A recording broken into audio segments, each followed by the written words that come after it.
Bismillahirrahmanirrahim. Assalamu alaikum. This is Muhammad Ali Rana from Ghulamane Abbas School. We are here with another SLO from chapter number 3, Dynamics. Today we have the SLO number 3.3.4 जिसमें हम मास और wait से related कुछ word problem solve करेंगे. Previous lecture के अंदर हमने मास और वेट के दरमियान डिफरेंसेस सीखे थे कि what are the differences between mass and wait.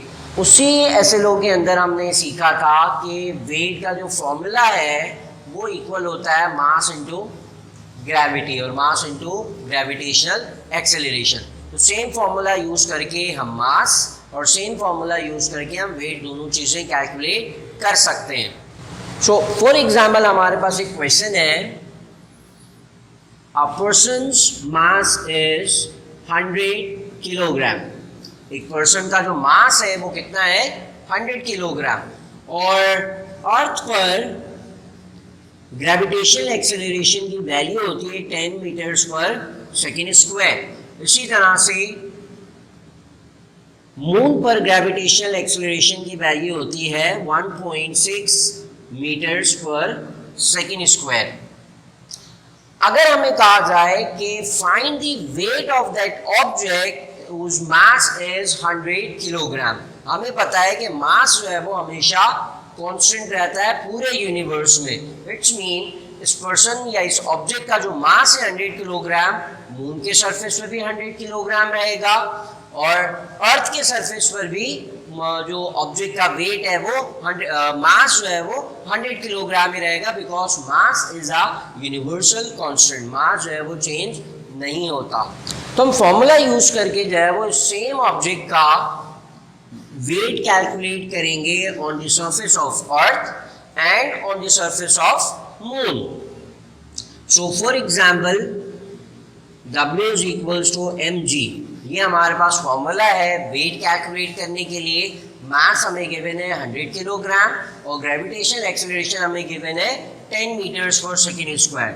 So the weight will be equals to mass 100 multiply by gravitational acceleration is 10. इनको मल्टीप्लाई कर देंगे तो हमारे पास वेट आ जाएगा 1000 and we know that SI unit of weight is newtons. तो ये मेरे पास जो है वो इस ऑब्जेक्ट का वेट आ गया on the surface of earth. Similarly अगर हमें सेम ऑब्जेक्ट का वेट कैलकुलेट करना है on the surface of moon, then W is equals to mg और मास की जगह, बिकॉज मास कांस्टेंट होता है, मास चेंज नहीं होता, तो उसकी जगह मैंने 100 पुट कर दिया और ग्रेविटेशनल एक्सेलरेशन की जगह हमने पुट कर दिया 1.6. जब हम इन दोनों को मल्टीप्लाई करेंगे तो मून के सरफेस पर इस ऑब्जेक्ट का वेट हमारे पास आ जाएगा 160 न्यूटन्स. तो ऑब्जेक्ट हमारे पास सेम है. उस ऑब्जेक्ट का जो मास है वो 100 किलोग्राम है, बट अर्थ के सरफेस पे उसका जो वेट है वो 100 न्यूटन आ रहा है, जबकि सेम ऑब्जेक्ट का जो वेट है मून के सरफेस पे वो 160 न्यूटन आ रहा है. इट्स मीन कि ग्रेविटेशनल एक्सेलरेशन जिस प्लेस पर ज़्यादा होगी तो उसी हिसाब से जो वेट आएगा उस ऑब्जेक्ट का वो भी ज़्यादा होगा. वो सेम 100 किलोग्राम का पर्सन अर्थ के ऊपर अपने आप को हैवी फील करेगा, जबकि मून के सरफेस पे वही ऑब्जेक्ट जो है या वही पर्सन जो है वो लाइटर फील होगा. तो सेम फॉर्मूले को यूज करके हम एक प्रॉब्लम करते हैं जिसमें हम मास कैलकुलेट करेंगे. फॉर एग्जांपल एक ऑब्जेक्ट है, उसका जो वेट है इट इज 500 न्यूटन एट अर्थ. अर्थ के सरफेस पर इस ऑब्जेक्ट का जो वेट है वो क्या है 500 न्यूटन्स. हमें फाइंड करना है, let suppose its weight, find its weight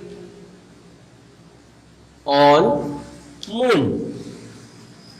moon के सरफेस पे हमें इस ऑब्जेक्ट का वेट फाइंड करना है. ऐसा ऑब्जेक्ट जिसका अर्थ के ऊपर वेट 500 न्यूटन्स है मून के सरफेस पर उसका वेट कितना होगा ये हम कैलकुलेट करते हैं। तो सबसे पहले जो है वो हम मास कैलकुलेट करेंगे। W is equals to mg, formula apply किया हमने मास का। देन मास कैलकुलेट करने के लिए ग्रेविटेशनल एक्सेलरेशन को दूसरी साइड पर ले जाकर डिवाइड कर देंगे। So W upon g is equal to mass. Weight is 500 on the surface of Earth and the value of g on Earth is 10. तो उस ऑब्जेक्ट का मास हमारे पास आ गया 50 किलोग्राम। तो ये मेरे पास 50 किलोग्राम उस ऑब्जेक्ट का मास आ गया और हमें पता है कि मास अर्थ के ऊपर भी उस ऑब्जेक्ट का मास 50 रहेगा, अगर हम मून पे चले जाएं तब भी उस ऑब्जेक्ट का जो मास है वो 50 ही रहेगा। अब जो है वो हम अर्थ मून की सरफेस के ऊपर सेम ऑब्जेक्ट का अगर वेट कैलकुलेट करें, so W is equals to mg, ये फॉर्मूला हमने अप्लाई कर दिया, मास 50 यूज करेंगे और जो ग्रेविटेशनल एक्सेलरेशन होती है मून की it is 1.6। So W is equals to mass 50 multiply by 1.6. 1.6 से हमने इसको मल्टीप्लाई कर देना है। So the weight is equal to 3.125 Newton's.